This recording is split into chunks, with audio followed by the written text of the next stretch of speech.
Hi everyone, here we've got HTC Desire 20 Pro and let me show you how to show battery percentage on this device.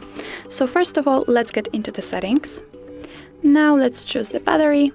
And here we've got the battery percentage. If you want to show battery percentage in status bar right next to the battery icon, simply click on the switcher right here. And as you can see here, we've got the exact percentage of the usage of the battery.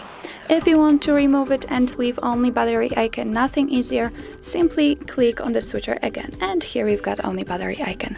But let me turn it on because it's quite useful. So that's all. This is how to show battery percentage in your HTC Desire 20 Pro.